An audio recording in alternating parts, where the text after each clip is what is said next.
Gundam.tk presents BB Senshi, Knight Gundam. Hey, what's up again everybody? It's Robert184, 2Rs2Bs, GundamReviews.net, and the BB Senshi line has been going back forever and it's brought us all sorts of crazy stuff into the Gundam universe, whether it's Musha's, Knight's, Commands, or whatever. And in terms of the actual models though, if you go with the RX-78-2, which isn't all that old, and compare it to something new like this SDH2 double bullet here, you can also get the normal in the package.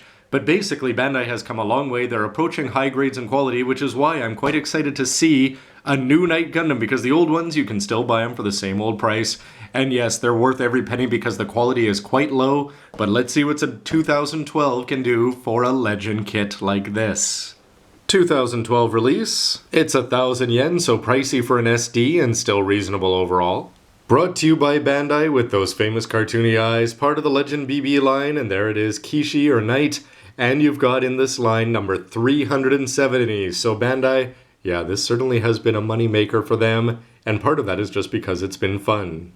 So who is the Knight Gundam? Well, it's sort of cool because on the front of the box, they're going to give you a whole recap. Hopefully pausing in this HD video will give you the ability to go do this, or you can check it out online. For a look around the box, you can see that he's going to have some pretty cool armament there in the form of the shield, reminiscent of Amuro with that yellow cross on there. It's also going to have the Knight sword that you can put inside, and you're also going to be getting a big spear. Something that's interesting about this though is that he does have a Taurus form, where basically you're going to replace the back of his MS human mode with an actual horse, which looks a little ridiculous, but then again, that was the style of the time back in the 80s. They're going to be giving you expressive hands there that you can also hold the weapons in outside of the regular hands. And it's sort of a cool thing that with the Knight sword, you're going to be getting a clear part there for the jewel. You'd figure that would be a seal, but it looks like they didn't really skimp out here. Of course, this is going to be painted up like a pro. You can take the Knight Gundam and you can actually put the spear onto the back, which is looking good. 4 different sets of eyes there. You can make them as serious as you want, and you can also take off all of his armor, so he's going to have 3 forms in total. This is just his light type here, and you can see that he's still going to have some proper parts on there in blue for the arms. And when you go take a look, you can take the cape, and it looks like that can move up and down, which is looking sharp. You can move the visor up and down, and it's actually made out of mechy parts, which is fantastic for a kit this price.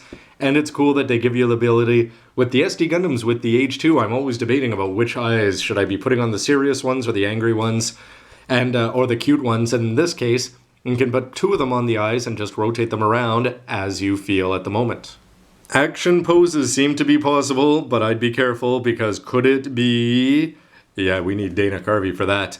Anyway, they've got a lot of English around there, as you already saw on the cover. You can put it all together with the color-coded plastic. Yes, well done, Bandai. The seals, lots of plates, lots of colors on there, looking good when he's all put together. He's going to look good right out of the box, they say, and I'd have to agree, because when he's in his Knight form, the cape and the silver, especially the mechy parts, are probably going to look fantastic. Here he is in his Ken Taurus mode, and there's all the extra parts. You can see a couple extra manipulators and most of the armor here, so pretty much everything you need. And right out of the box, you'll notice that he's not going to be as shiny as what we saw painted up by the pros, but still looking pretty good and very silver, I'd say, as opposed to white. Inside the box, you're going to be getting polycaps, nice mechy parts there for the visor. It is quite silver and a little bit lustrous there. Red and yellow there, only a couple parts, 3 colors on the A plate. Moving on, you're going to have some more polycaps, the 4 sets of eyes, a few other seals, a fair amount of blue, more than I expected, and a whole plate of that silver part there to go along with the manual. And silly me, I was wrong when I said 3 colors here because you've got the bonus of that clear red part over here. It's not for the V-fin or the jewel up on the head, but it's actually just going to be used in the Knight sword and probably look pretty good doing it. So far for the yellow, you've got the Crusader yellow cross there and a big oversized V-fin, as it should be. And for the red parts, you're going to notice that the cape is going to have this part to attach it on with 3 main parts. Red feet there, and you're going to have a very nice looking silver here. It is quite different from the white that you'd be getting on any other Gundam. The plates are all labeled Legend BB Knight Gundam, and this one is going to be no exception. A lot of silver to go along with the silver that we already saw on the A plate, but some of the details on these are quite well done, I have to say. The spear is going to give you some lining opportunities. You can line all sorts of things for the armor, and then you're going to have things like the shield where you've got these perforations where they're all cut out there. That's going to add a lot of class, I think, with very little effort. You don't need to line it up. It's just going to look good right out of the box when you put it together. If you take a look at the Knight's sword, you can see that it's got a hole there where I'd imagine you'll put that jewel inside. And this will also be giving you the parts for the horse's butt that you can attach on. There's more blue parts than I expected, but then again, when you look at the Light Gundam, it sort of makes sense because you are also going to be getting some nice touches here Like you're going to have some armor parts that are going to attach onto the front skirt, so you'll be getting some color differentiation there. You've also got this part for the shield, which is going to go on the nice perforated silver, and then you put the yellow on it. So all sorts of details. For the hands, you're going to have your two weapon holding ones, and then you're going to have the expressive thumbs up and the old finger, whatever they're doing there. The top of the head there, and then you're going to have the arms. I suppose you could consider that what an inner frame would be to an SD Gundam. But how about that for the Legend BB? The B2 plate is looking just fantastic here in silver, mechy parts all over the place. Of course, it would be nice if they were going to go and take this whole thing and make it shiny. Versus parts back there. This keeping in tone with the BB Senshi and their old logo. Legend 1, they're going to talk about the Satan Gundam. He's going to show up, talk to the Knight. I'll have a whole bunch of army. It looks like he transforms. And then in the end, he's going to get bouqueted and bonked on the head with his spear. And when you go to the back, you're going to have some nice pictures here. Again, it's going to talk about, never mind cute down there. You're going to have this silver seal, a red rectangular one, and 4 black ones. To wrap things up with PC 303 here, and a PE. Taking a look around the manual, I do have to say that I'm a big fan of that cover art. It's cartoony, but it's still going to catch your eye, although it does have the Knight Gundam written a little large, I'd say, on the box. But once you get on to the important stuff on the inside, there you can see the 3 main plates plus the bonuses. Not expensive to order replacement parts, and they're telling you how to do it for kids who may be building their first BB Senshi. And after you do this, you're going to put the head together, and they're going to tell you that you choose 2 of the eyes, which you can rotate that around probably pretty easily if you want to do that and switch it up anytime. And it looks like you're going to build up the light form first before moving on. And you're going to build up the helm here, and once you do that, you can put the whole rest of the armor on. To the shoulders and the sides of the arms, the waist armor is going to look pretty impressive, and there it is, the cape made out of a couple polycaps and 3 main red parts. It looks like it's going to have some pretty cool posability, as you can bring up all 3 flaps or just move the 2 side ones off to the side. The sword itself is just going to have the 1 red piece put in, 3 parts plus a handle there for the shield. The spear is going to have a few extra parts put on there, which is a bit of a plus. Arm it all up, you can put the knight sword into the shield for storage, and it's going to give you this holder there to put the spear on his back.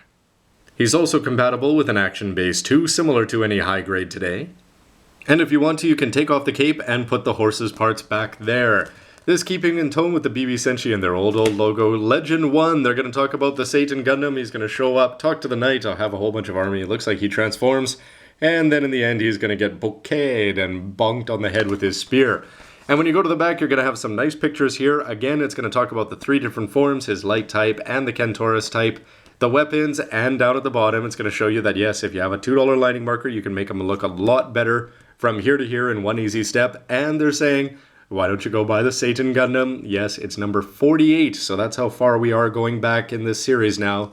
That's already up at 370. You'd wonder if this Legend BB line is successful, if there's not going to be a couple of him in as the main antagonist for this guy.